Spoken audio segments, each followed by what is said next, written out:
Hi guys, it's Morgan and welcome back to my channel.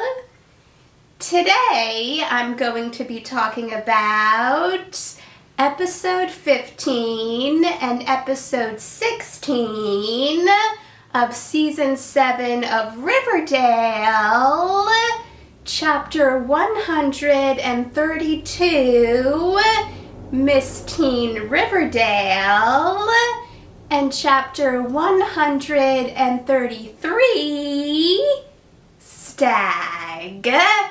Now, if you haven't seen the episodes, there will be spoilers in this review, so stop watching if you don't want to be spoiled.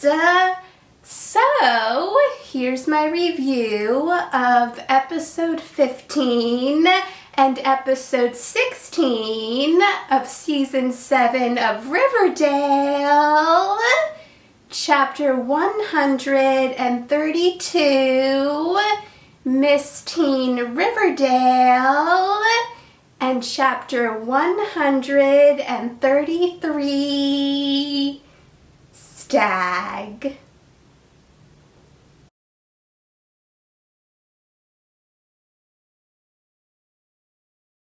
When Betty was reading the letters that Veronica, Tony, Cheryl, Midge, Evelyn, and Ethel wrote to Girl Next Door, I was wondering how they would react if they knew that Girl Next Door was Betty. It's one thing telling your personal feelings to someone who's anonymous. It's another thing if you know who's reading the letters. Also, when Alice told Betty that one of the prizes for Miss Teen Riverdale Queen was a college scholarship, it was obvious that Betty was going to change her mind about signing up. And after talking to Veronica, Betty signed up. I was glad that Alice opened up to Betty and told her that she wanted to be a stewardess when she was younger. But then she married Hal, and they had Polly, and then they had Betty, and things changed. But it was really nice that Betty told her mom that it would have been cool if she had become a stewardess. I also thought it was funny when Alice was rehearsing Betty, Veronica, Cheryl, Tony, Midge, and Evelyn for Miss Riverdale Teen Queen. But I also felt sorry for Ethel when she was imagining winning Miss Riverdale Teen Queen and all of the great things that came with it. So it was really nice when Betty told Ethel that she had a right to sign up for Miss Riverdale Teen Queen when Ethel said that she couldn't. Right when Alice heard Mary tell Midge that they would have to take her dress out, it was clear that Alice realized that Midge was pregnant. And when she told Midge that they should talk, I was worried that Midge was going to have to drop out of Miss Riverdale Teen Queen. And she did, but she was also sent to the Sisters of Quiet Mercy. I didn't blame Fangs for how he reacted when Cheryl and Tony told him what happened. I hope that Midge doesn't have her baby taken away from her. It was horrible seeing Alice tell Betty that Ethel couldn't compete for Miss Riverdale Teen Queen. So I loved that Betty, Veronica, Cheryl, and Tony stood together so Ethel would be allowed to compete. And it was also really smart when Veronica told Betty that instead of getting Alice to agree, they should get Hal to agree. And they were able to get him to agree by threatening that they would all drop out if he didn't. But it wasn't a surprise how Alice reacted when she found out. Even though they weren't a big part of the episode, I was glad that we saw Archie, Jughead, Reggie, Clay, Fangs, and Julian watching Miss Riverdale Teen Queen. And I also loved that Kevin sang while the girls made their entrances. I also thought that Ethel's performance was beautiful. And it was nice that Archie, Jughead, Reggie, Clay, and Fangs all complimented her. And Ethel's performance clearly touched Alice. And it made me think that even if someone else won, Alice was going to say that Ethel won. And that's exactly what happened. And because it's live TV, no one could do anything about it. It was nice that Cheryl was able to set up a phone call between Fangs and Midge. I'm hoping that everything works out for Fangs and Midge because I really love them together. It was also sweet when after Alice told Betty that Betty actually won, but she said Ethel's name instead, Betty told Alice that she did a decent thing and that deep down she's kind and caring. And she also told Alice that she loves her, which clearly meant a lot to Alice.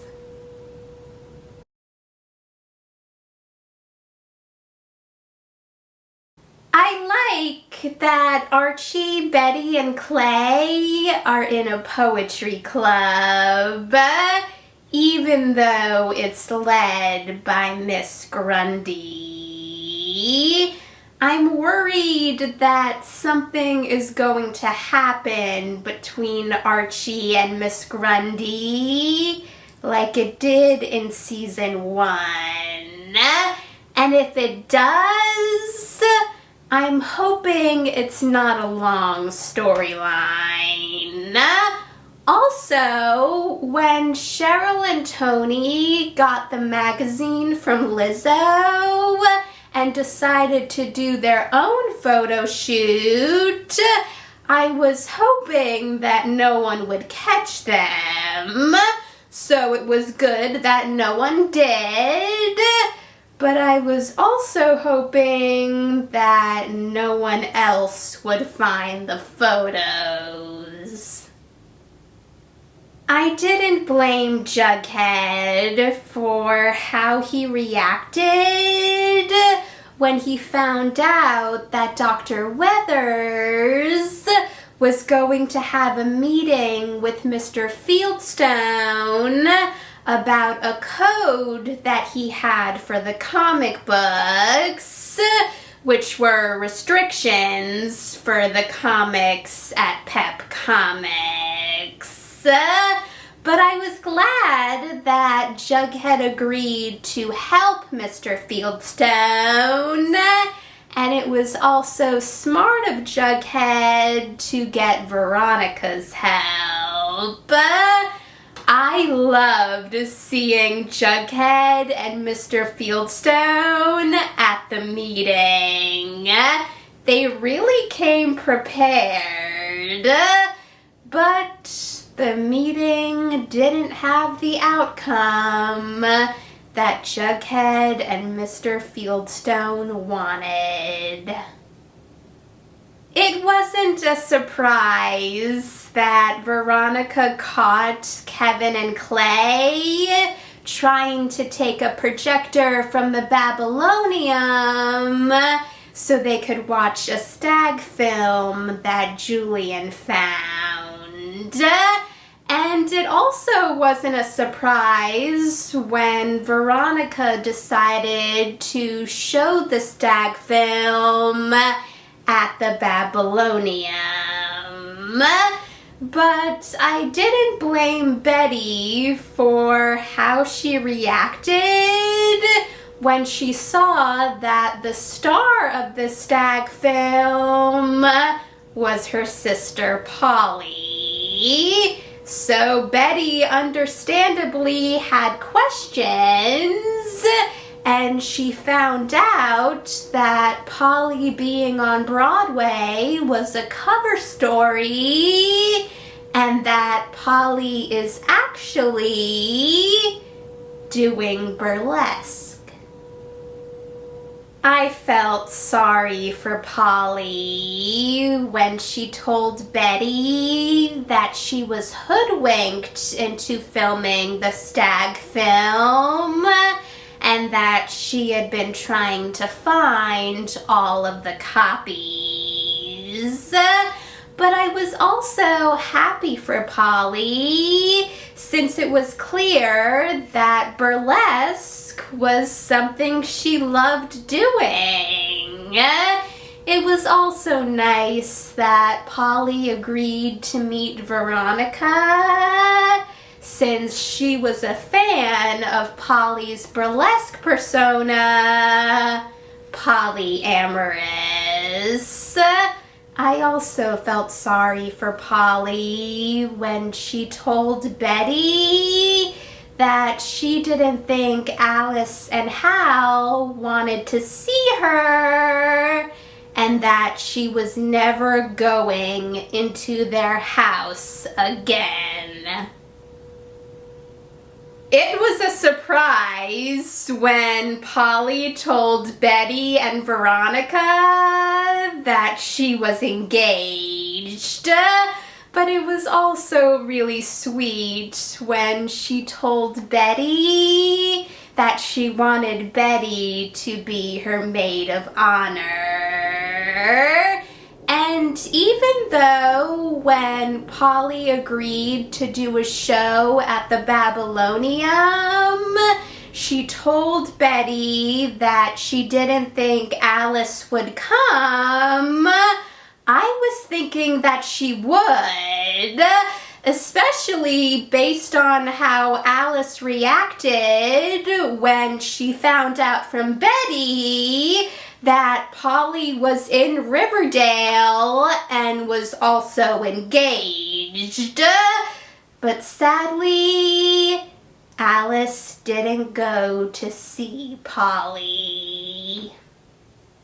It wasn't a surprise that Julian switched out the film that he gave Archie and Reggie. But even though they were annoyed that Julian tricked them, they still continued to watch the film. And the conversation they had afterwards made me wonder if something was going to happen between Archie and Reggie, but it didn't. But after the projector broke while they were watching another film that Julian gave them, they went and saw Twyla Twist together. Since Betty is still figuring out who she is, it made sense that she imagined she was performing during Polly's performance. I also loved that Polly made Betty promise that when she finds something that she loves to do it no matter what Alice or anyone else says. It was also horrible when Cheryl found out that Penelope saw the painting of Cheryl and Tony, which Cheryl painted based on one of the photos of Cheryl and Tony, and destroyed it. But I was proud of Cheryl when she told Tony that she was done having her parents control her and was going to do something about it. I agreed with everything Betty said to Alice. And even though it was horrible that Alice slapped Betty, Betty didn't waver, and she just told Alice that she was surprised it took her so long to do it. But it is sad since episode 15 ended with a nice moment between Betty and Alice. But the episode right after ended with a sad moment between them. But I am excited to see what's going to happen now that Veronica and Jughead are back together. Thanks for watching, guys! If you saw the episodes, let me know in the comments what you thought about them.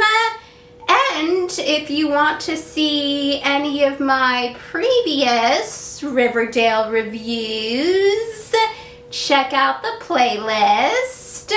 And if you want to see any of my future Riverdale reviews, or any of my other future videos, hit that subscribe button, and I'll see you in the next video.